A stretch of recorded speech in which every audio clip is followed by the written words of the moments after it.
था, विमान जब थोड़ा नीचे आया तो उसमें विस्फोट हुआ और उसके बाद वो टुकड़ों में चेंज हो गया, आग लग गई। तो विस्फोटक सामग्री उसमें रखी गई तभी विस्फोट हो सकता है, अन्यथा कोई कारण नहीं है। सेफ विमान था, ठीक विमान था। कोई जानकारी भी है, लास्ट पे राजनीति करेंगे आप? प्लेन क्रैश हुआ वो नहीं दिख रहा आपको? अंधे अच्छा अच्छा भैया, हम अंधे हैं? आप जो है संजय वाली दृष्टि लेके पैदा हुए हैं, तरी हमको एक चीज बता दीजिए, बिपिन रावत के साथ हुआ, विजय रूपाणी के साथ हुआ, मान ली एक प्लेन क्रैश हो सकता है। 2 सीटर विमान इलाहाबाद माघ मेले में जो है दुर्घटनाग्रस्त हुआ, उसमें एक भी पायलट मरे नहीं। तो ममता दीदी का मैं समर्थन करता हूँ और हमारे माननीय मल्लिकार्जुन खड़गे साहब ने भी यही शंका जाहिर की है, क्योंकि बीजेपी कुछ भी करा सकती है, जब गोधरा करवा सकती है और पुलवामा करवा सकती है और क्या बोलते हैं जो है उरी पठानकोट दिल्ली और एक और जम्मू कश्मीर में भी हुआ था। ये मैं नहीं कह रहा हूँ, ये ममता दीदी के ही बयान है और सपा के बलिया के सांसद माननीय सनातन पांडे जी के बयान है। तो ये कुछ भी करवा सकते हैं, ये संयोग नहीं हो सकता है, ये प्रयोग के दायरे में आता है, ऐसा लोगों का कहना है। तमाम हिंदुस्तान की जनता जनार्दन का ऐसा सोशल मीडिया पे चल रहा है। नहीं, कहा जा रहा है कि अजीत दादा जो है कह रहे थे कि फाइल है हमारे पास भाजपा का, इसलिए लोग कह रहे हैं कि ये हत्या है, साजिश है, हत्या है। ये भाई साहब, जो जनता कह रही है वहाँ प्रत्यक्षदर्शी बता रहा है सर। भैया एक्सीडेंट हम कैसे मान लें? पुलवामा भी एक्सीडेंट था, आज तक कुछ आता पता नहीं चला। दिल्ली भी एक्सीडेंट था, बम ब्लास्ट लाल किले वाला, वो भी उसका भी आता पता नहीं चला। पहलगांव वाला आता पता नहीं चला, उरी पठानकोट का आता पता नहीं चला और जस्टिस लोहिया का तो पता भी नहीं चला। पवार जी कह रहे हैं कि ये हादसा ही है, कोई राजनीति करने की जरूरत नहीं। शरद पवार का पैर कब्र में लटका हुआ है और बुजुर्ग आदमी हो गए हैं, इस समय वो विक्षिप्त हैं। अपने जिस बच्चे को उन्होंने बचपन से पाला पोसा, उस बाप की, उस चाचा की पीड़ा आप समझ सकते हैं। तो कुल मिलाकर के उनके बड़े भाई के पुत्र थे, लेकिन रहते थे अपने चाचा की गोद में, पाला पोसा बड़ा किया, तो वो उन्होंने पिता का रोल अदा किया। तो बाप इस वक्त क्या कह सकता है? बाप को तो भाई जो लोग समझाए, उनको तो सूचना तब दी गई, पहले एडमिट करा दिया गया, वो बीमार आदमी है। और शरद पवार जी सबको साथ लेके चलने वाले व्यक्ति हैं। मराठा छत्र वाले थे ऐसा कहा जा रहा है। भाई पार्टी छोड़ने, अच्छा ही बताइए, विजय रूपाणी के पास था। हमें तो चिंता एक सता रही है कि नीतीश कुमार, एकनाथ शिंदे और चंद्रबाबू नायडू की क्या हालत हो रही होगी। चिंता है भैया इनसे।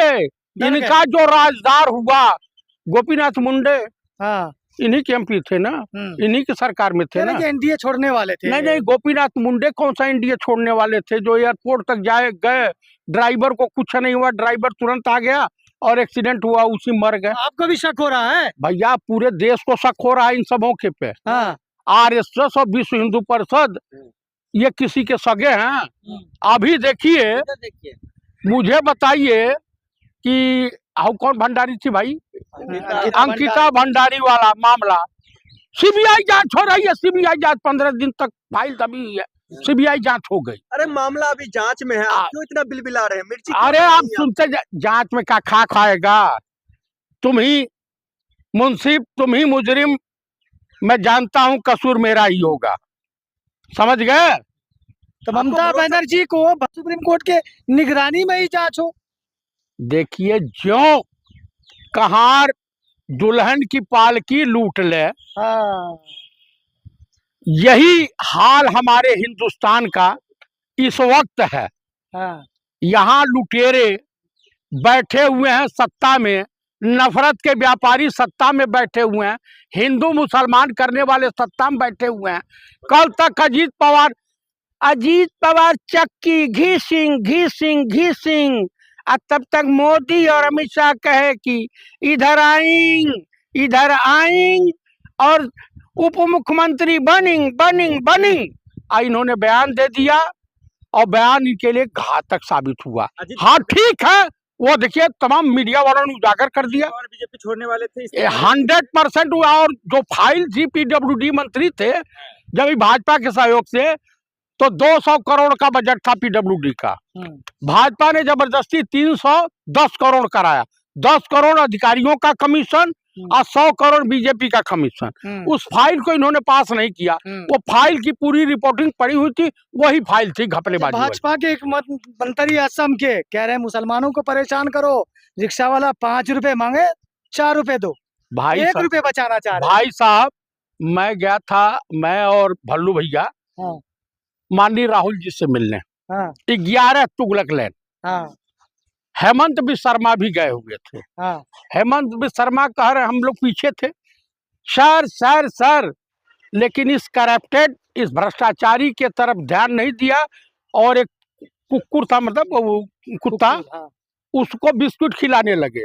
ये बेचारा जल भून करके आया कि मनो इससे ज्यादा इज्जत कुकुर की हुई, लेकिन इसकी नहीं हुई। किसने दिया इज्जत इतना मान सम्मान हमारे माननीय नेता प्रतिपक्ष पंडित राहुल गांधी ने दिया। अब कह रहे हैं कि शर्मा से ज्यादा कुत्ता को दिया। हाँ, वो जानते हैं कि भ्रष्टाचारी का हाँ जो है व्यभिचारी दुराचारी, ये किसी का है नहीं, है से मुंह टेढ़ करके कहेगा। मैं हिंदुस्तान का सबसे करप्टेड भ्रष्ट अगर मुख्यमंत्री है कोई, तो हेमंत बिस्वा तो शर्मा। मुसलमान को परेशान क्यों करना है, करप्ट तो अपना रहे। अब बताइए कि हाँ। हिंदुओं को पता चल गया हाँ कि बीजेपी कितनी देशभक्ति वाली है, कितनी हिंदुओं की हितैषी है। अब है यूजीसी बिल पे, जो आज सुप्रीम कोर्ट ने नकार दिया, स्टे दे दिया, और भारत सरकार के मुंह पे करारा तमाचा मारा। ये असली हार नरेंद्र दामोदर दास मोदी उर्फ राजा बाबू उर्फ छैला बाबू और तमाम लोगों की हार बताई जा रही है। तो कुल मिलाकर के मैं यही कहूंगा कि आसाम की जनता जनार्दन को गंगा जमुनी तहजीब, आपसी भाईचारा को कायम रखते हुए हेमंत बिस्वा शर्मा को चुनाव में हराते हुए और उसके मुख पे कालिक पोत दे, वहाँ कांग्रेस ही एकमात्र पार्टी। मुसलमान भी कुछ क्यों नहीं बोल रहे हैं, मुसलमानों कह रहे हैं परेशान करो, आप भी खामोश है देख रहे हैं। अरे मैं कहाँ खामोश हूँ, अभी तक का हनुमान चालीसा पढ़ रहा था।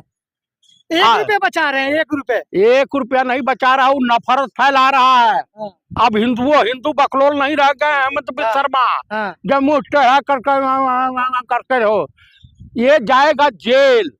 कौन? ये चुनाव हार का है नतीजा, ये बता रहा है कि इसका मानसिक संतुलन खराब हो गया। किसका? हेमंत बिस्वा शर्मा, आसाम के मुख्यमंत्री का। अच्छा, ये मुख्यमंत्री नहीं है और ये मूर्ख मंत्री है। मुसलमानों से राइट छीन लो, वोट राइट, वो कह रहे हैं। अरे एकदम राइट छीन लो, उनके बाप का हिंदुस्तान है, उनका क्या योगदान रहा है स्वतंत्रता आंदोलन में, उनके पूर्वजों का कोई योगदान रहा? बढ़ई से कन्वर्टेड होकर के आ गए इसमें। देश के मुख्यमंत्री है, मुल्ला मुसलमान इलाज करना है, देश टाइट कर रहे हैं। कौन? नरेंद्र मोदी तो टाइट कर चुके। हाँ हिंदुओं के जो जितने अंधभक्त घूम रहे थे, पंडित जी लोग, ठाकुर साहब लोग, उनके मुंह पर करारा तमाचा मारा कि पूरे हिंदुस्तान में युद्ध का गृह युद्ध का माहौल बन गया। यानी 1 रुपया कम देना चाहिए कि नहीं? नहीं देना चाहिए।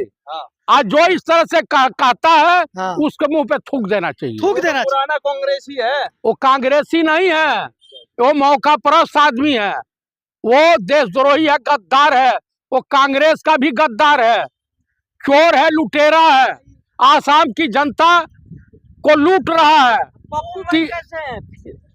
हाँ, पप्पू नहीं है, पप्पू